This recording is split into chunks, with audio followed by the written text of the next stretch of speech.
Ah, alright. Tis the season to be jolly. La la la la la la la la la. I'm recording this either before or after Christmas Day. I forgot now. But hope you guys had a Merry Christmas if you celebrated. If not, I hope it was a good Wednesday for y'all. Regardless, most things were closed if you live like in a Western country. So if you didn't have work, then I'm glad you did. And if you did have work, unfortunately, then I hope it wasn't too strenuous of a day for you or night. So yeah, now we are back with a new chapter of Four Nights of the Apocalypse. Chapter 174, Gawain versus Turret, where we see Gawain about to throw a fireball with Turret there, holding a very strange whip. We pick up to where Anne is now recovering and has woken up, with Percival just staring at her and her yelling that he's way too close. Anne is soon informed that they are in the waiting room, understanding that she lost and questioned what happened with Narcissus' match. And Percival's like, there were really no issues. He probably could already know what's happening during Narcissus' match because of, the life spirits telling him and stuff. And Anne and Don ran in, seeing that Anne had woken up, with Donnie gassing Narcissus' performance up, as you should. In Narcissus we trust, bro. They showed out. Anne apologizes for not being able to see it and as to they fought, and Narcissus explains that they got a lick back for Anne as it was Rose that they fought, with Anne thanking them for it. Anne is upset that she is the only loser, with Don mentioning that, yo, what about me? And they just ignore him, and Percival goes on to say, yo, you won in my book. Even when you passed out, you never let go of that rapier. Applied that she was so cool, which obviously, come on, even unconscious, she stood 10 toes down, and obviously she very much appreciates those words. With Donnie once again asking, yo, what about me again? You ain't said anything like this for me. And on the other side, we see Rose just upset, seething even at the fact that he lost to Narcisus. But Turret sort of berating him as well, and it's like, damn, a bum like you serves Lord Ironside next to me? And Rose is just like, bro, I made a mistake. Turret is just Loki just being a dickhead, and it's like, yeah, but in real battles, mistakes aren't allowed. With Gawain coming in, laughing, and spins Turret's words basically spins what Turret said previously back on him, and say, like, if you don't come tell the difference between a little mistake and fate at work, you can't even win at this festival here, much less in real war. And look at this, that face that Turret's making is low-key hilarious. If someone's cleared this up, like, without the text and shit, please, I need to know, send that shit my way. That is a nice reaction. And Gawain just smiling smugly as well. It just is the cherry on top. And now we're moving on to their match, with Capadon saying that Gawain is next, and Beltripe stating that obviously she's Arthur's princess. And Capadon is obviously confused that, yeah, like, sure, she's a wild child, but wild enough to join this. And Beltripe is also again, I think the rings are starting to, there's something that Nakba is implying with the rings, that as we keep getting Beltripe sort of like, yo, there's something important I'm missing out here. And Capadon asks, yo, would you like to rest? And obviously my goat is just like, yeah, nah, I'm fine, gang. We'll just continue the next match. The Percival platoon goes rush out quickly to see Gawain's match, where she's floating there, hands on hip, ready to get the other lick back for Anne. And Turret is basically just shit talking, saying like, yeah, I'd let you off after 100 lashes on the rib, but like, you kept insulting the holy knights and shit. Yeah, and he just keeps on shut that shit. Just shoots fireball at him, and he's just like, yeah, you talk too much, gang. Leaving everyone stunned at her immediate action, which on it, I don't blame him, man. Nigga was talking shit. But it's revealed that there was no effect, as the attack was blocked by the invisible creature that Percival was talking about before.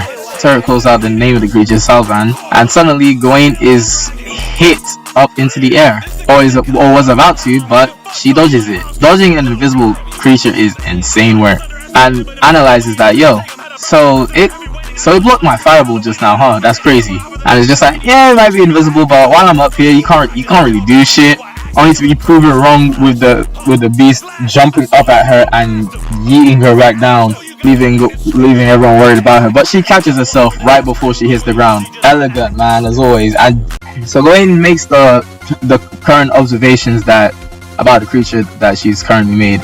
that it's invisible and is able to fly, and fire doesn't work on it, and is just confused at how much of a freak of nature it is. And Terra is just talking shit like, "How? Yeah, you're doomed to a torturous death, gang." Only to then start hearing Gawain incant a spell called Thunderball times 10, releasing 10 of them, and they just seem to disappear. With Terra thinking that she like tapped out and commands Southland to attack her, only for the beast to get hit with the lightning bolt. Gawain explaining that, yeah, even though your pet is invisible, it'll just, no matter how much it moves, it will just continue to be pursued by my invisible balls of lightning. Which this sort of reminds me of when Merlin fought that one 6 Knight of Black in the was it Cursed by Light, Prisoners of the Sky movie, yeah, and also sort of like what she did against Chandler and Cusack as well. But I might just be looking too much into it. And yeah, Sauron gets absolutely decimated by the lightning, revealing its form, and honestly, it looks Knockabout with his monster designs are they're underrated, bro. I'm telling y'all. Yeah, look at all the eyes, the weirdly shaped tongue, multitude of wings, very small wings. How could it have flown with that? A mace-like tail. Oh my days, what is this shit? An ankylosaurus?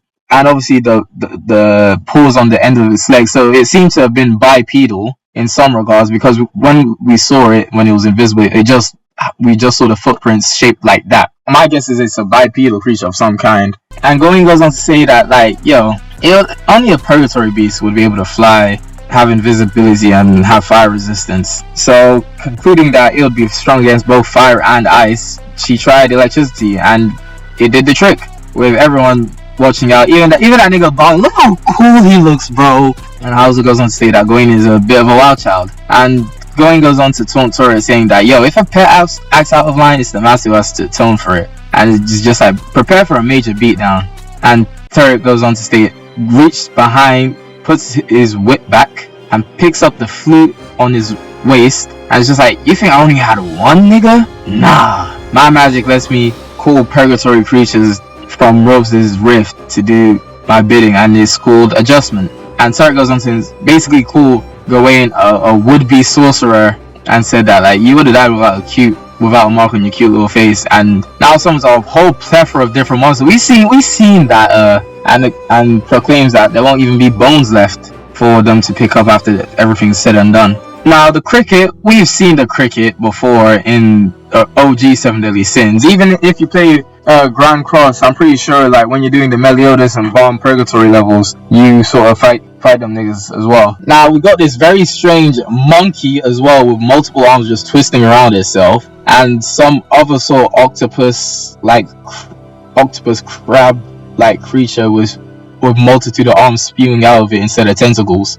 And Gawain just there standing or floating 10 toes down, ready to face all of them. And that is where the chapter ends. Obviously, since this chapter isn't where things are ending in regards to this fight, we'll obviously get a continuation. I don't see Gawain really like going into her big bodied form for this, but like, I wouldn't be surprised, because Nakaba might want just a chance to show off what she's able to do in that form now, or he could be saving that for when Gawain fights Balin.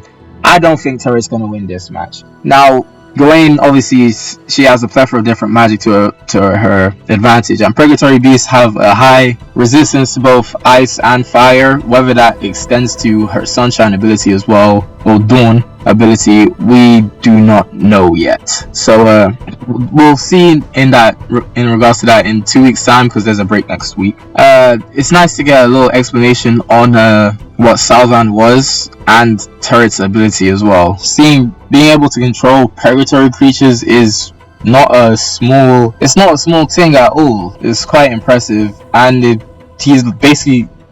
for him to work, he needs to be with Rove. So Terra is a dick pretty much. Again, outside of his ability is interesting, and it's like he stood there.